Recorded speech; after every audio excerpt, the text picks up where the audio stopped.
awesome. Welcome to this conversation with the Morning Tea Marketing Misses. If you've been following us for the last year, you will have got to know that we've got lots of stories, lots of opinions, and lots of ideas to help you become more visible, seen online, and just do business a lot easier. We've changed it up a little bit this month, and we're learning more about each one of us. And I think Narelle has decided, seeing she was first cab off the rank last week, that we're going to learn more about Lara. So I will hand it to you, Narelle.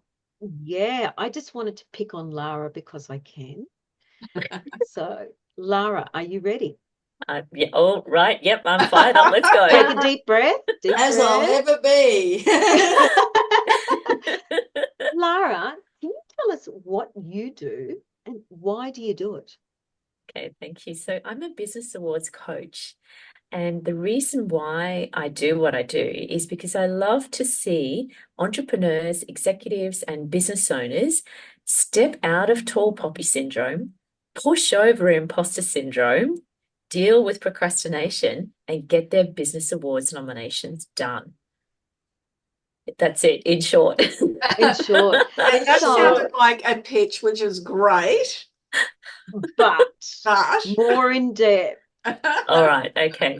So the reason why I got into business awards coaching is because I have a vision that I would love to see 1 million executives, entrepreneurs, and business owners be recognized and acknowledged through business awards. As you know, the power of business awards and winning them is not only awesome for a business, but it's an amazing thing that helps people to really grow and step into their greatness, right? Because there's something in Australia and New Zealand and also Canada and parts of Europe as well, where we have this phenomenon of tall poppy syndrome, where it's like a bit of an unconscious block, and it says, oh, who do you think you are to apply for an award? You're not good enough, or perhaps it's that people might feel scared that others will get jealous or kick them down if they try to put themselves forward and say, hey, we're doing something really great here, and I just think it's a terrible shame and a pity that there would be such a phenomenon still today in our modern society that would hold people back from putting themselves or their projects or their people forward for recognition.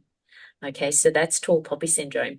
And then if that isn't like the first barrier that people, at some level will be dealing with, stopping them from putting themselves forward, then the next one is imposter syndrome, and that comes up for a lot of women, where women are left feeling unworthy, and I think it's a transgenerational thing. Where women, we've not really been encouraged to put ourselves forward. But then again, it's similar to the tall poppy thing because it's not something that happens in the States. For example, in America, they don't have this tall poppy syndrome. The men and women equally are very proud and confident and courageous in who they are and what they stand for. They might come across as opinionated, but they have strong values and strong beliefs. And I would like to think that here in Australia and New Zealand, Canada, and those other European countries, that we can do the same, that we can be proud of who we are and the great achievements and the accomplishments that we've had, and that would have that confidence and courage to put ourselves forward or to nominate and put forward other people who are doing amazing things in society, to help the community and to help the planet as well, to make the world a better place for us to all live in. And so then, that's the tall poppy and then the imposter syndrome. So then the other thing that comes up for people that I've noticed in my market research is procrastination. So, if they can deal with the tall poppy and if they can push over the imposter syndrome, then the next thing is procrastination because, in the busyness of life and work and family and everything else that we've got to do, is like it's another demand, it's another thing to have to get done. And so this is where I've recently put together the Business Awards coaching workshops, which brings together small groups of people to employ the power of group facilitation. And that really helps people to be able to switch in, get focused, and get things done so that they can walk away with their Business Awards nominations submitted all ready to submit, and then they can move on to the next things that they have to do. Because, you know, like it's difficult enough sometimes trying to do something on our own, but when we come together as a group, it makes it a lot more powerful and a lot more fun. You know, we get to, like we do here. yeah, exactly. Yeah. We get to bounce off the group mind to think of, you know, greater ways of doing things. And, you know, it's also that, you know, that shared group energy and the synergy of, I mean, we're in this together. You know, everyone's got their own categories and what they're shooting for in the awards, but we get things done because we're in it together and we're not having to do it on our own anymore. I love all of that, Lara, and I agree with it, and I see this all the time.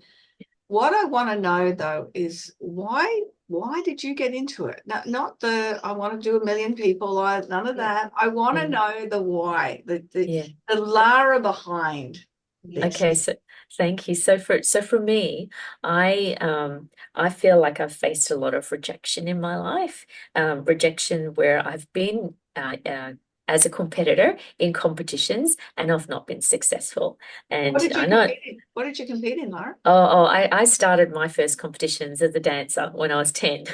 So I entered the annual Juvenile Eisteddfods for dancing for 7 years straight, as a solo dancer, yeah, you know, in duets, in groups. The groups always did well, but for me as an individual, or in the duets, I never got a place. I never got third, second, or first.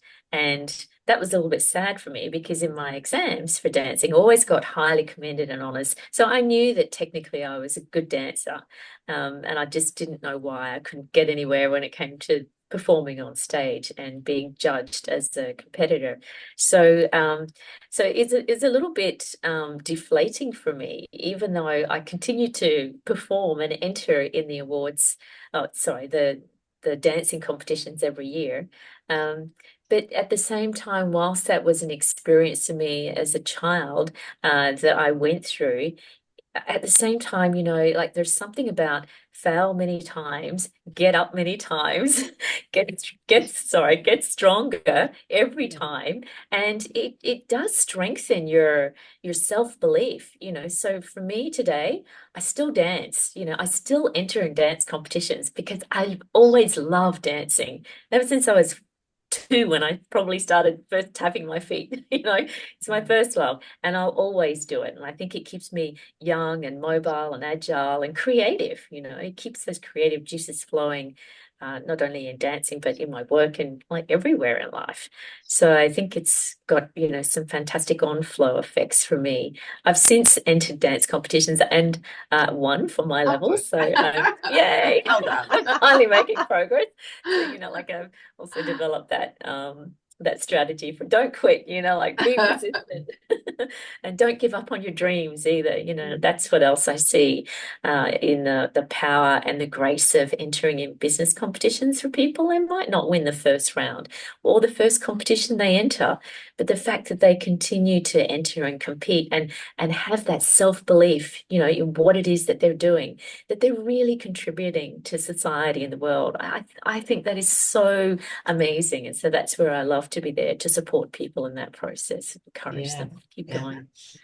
that's awesome. Yeah. That's more, you know, relatable. Yeah. I really understand that why now. Yeah. I think it's with anything, you know, especially with all of us in our own businesses, there has to be the why behind it. That Yeah. it's not just what you do on a daily basis, it's why you do it. And Yeah. Simon Sinek, that's the power of that Yeah. why. So yeah, I can see that's very, very powerful. Yeah. I And one other thing I'll share with you, because I did my studies as a mature age student in psychology and counseling, Mm. and I was really captured when I learned the idea that success is actually built on resilience. So the number of times that we fail and we get back up and we try again and again and again. So all those times that I was thinking, oh, I'm being rejected.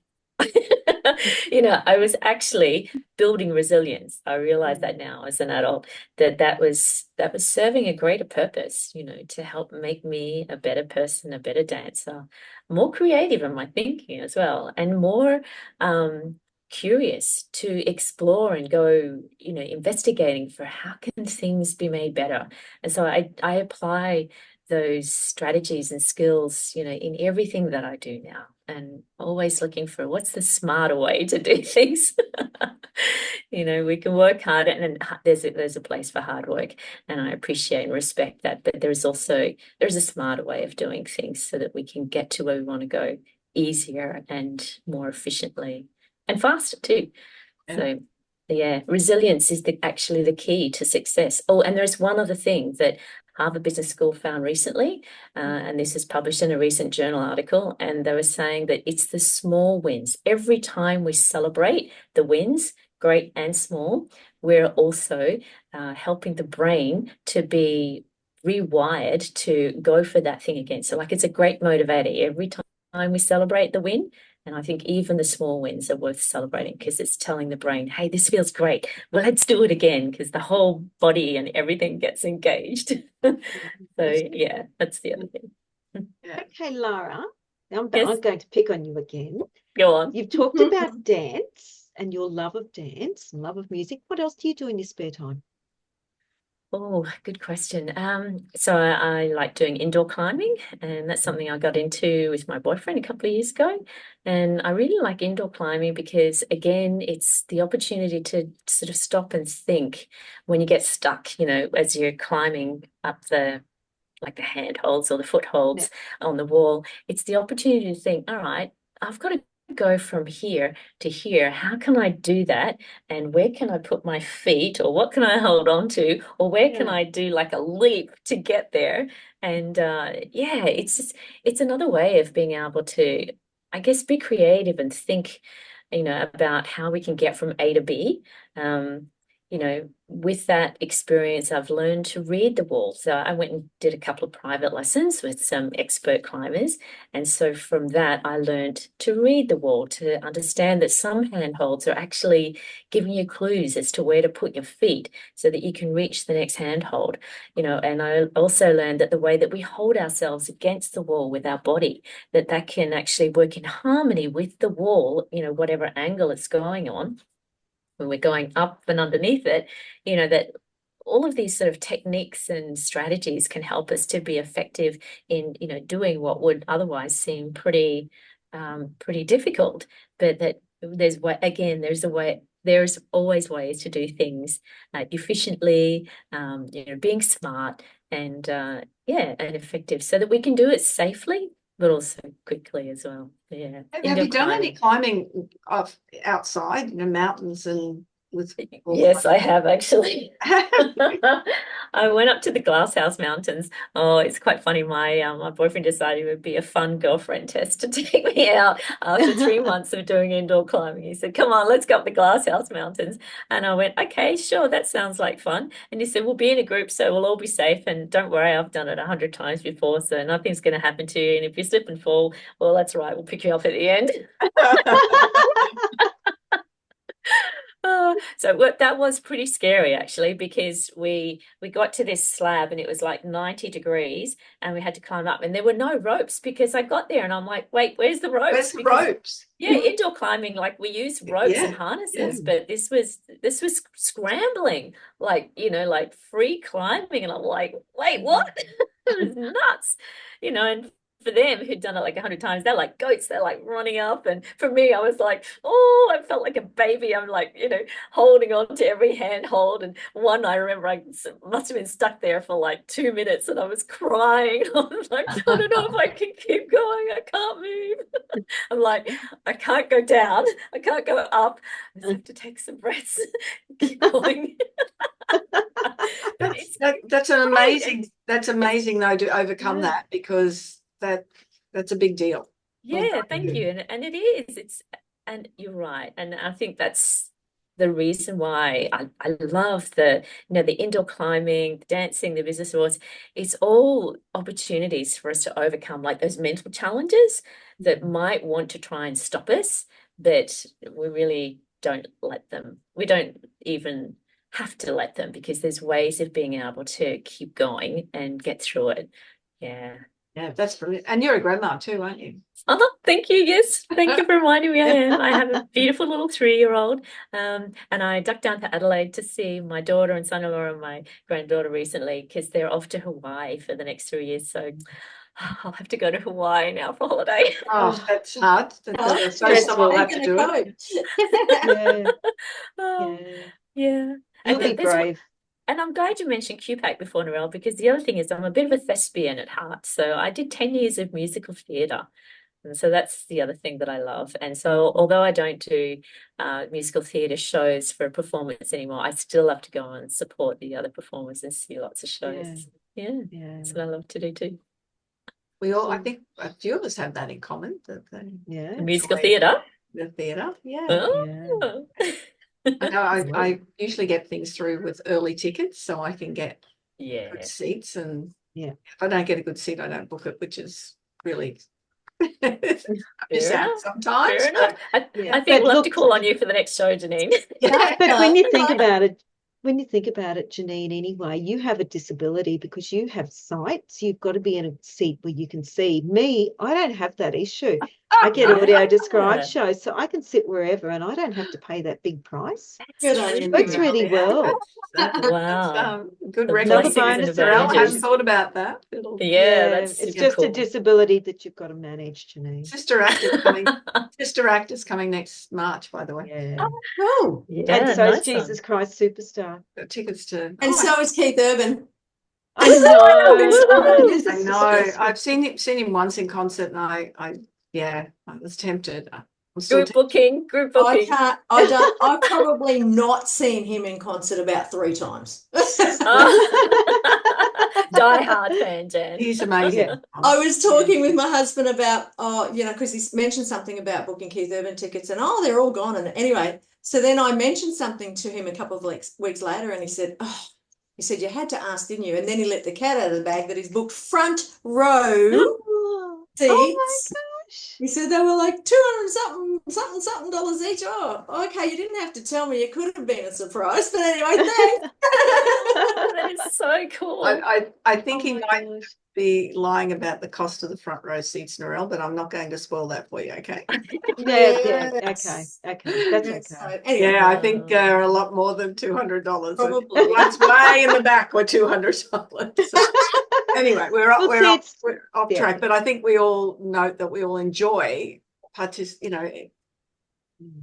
whatever it is, shows and loving that, Supporting the arts. supporting the Yeah, arts. yeah. Absolutely.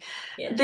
I just love learning more about you, Lara, and your Mhm. why and what you do and who you are. If someone wants to get in touch with you and learn more about the coaching that you mentioned for the business awards, what's the best way for someone to do that? Yeah, the website. So businessawardscoach.com. That's the best place to go. And then if they wanted to reach out and get in contact with me, if they go to lara.businessawardscoach.com, and then they can book in and learn more about me there as well. Yeah. It's worthwhile having a conversation. I know I've had the opportunity to win some awards and be finalist multiple times, and just even the kudos that gets, builds your brand, all of the things, but it's also the opportunity that you get to evaluate your business. So I think it's such a good thing to do as well. So Yeah, thank you. Yeah. It's so true. And actually, just on that final note, I'll share with you a client that I worked with one time, and although she put together her nomination and she went through and she became a finalist, she was so hopeful that she would become a winner, and although she didn't, which was fine, she was happy that she'd done her nomination. One of the key things that she got out of putting it all together and submitting is that she said to me, Lara, you know what? She said, I realized that we've had great activity in this part of business over here for the last 12 months. She said, and I was sort of thinking, I'm going to write my nomination all about this. She said, but when she looked at the stats and the data was saying, look at all this activity happening over here, she said that gave her the opportunity to pivot her business. And so for the next 12 months, she put more attention on where the activity was rather than where she was thinking, and then her business just took off. And so she said she didn't win an award, she said, but her business won, from putting together the nomination, just because of that pure exercise of stopping long enough to pause and look back and go, wait, what have we done? What's happened in the business? And then her business took off anyway. So yeah, there you go. It's wonderful Okay, opportunity to stop and amazing. reflect. Absolutely. So if anyone's got any thoughts about it, Lara's the best person to speak to Oh. about what you can achieve within your business, your business awards. And you might even give you a couple of dance tips as well. Yeah. And that's another conversation with the Morning Tea Marketing Business. I trust that you've got to know Lara and all of us a little bit more over this month, and we'll have that opportunity to share more about each one of us. Bye-bye for now. Bye-bye.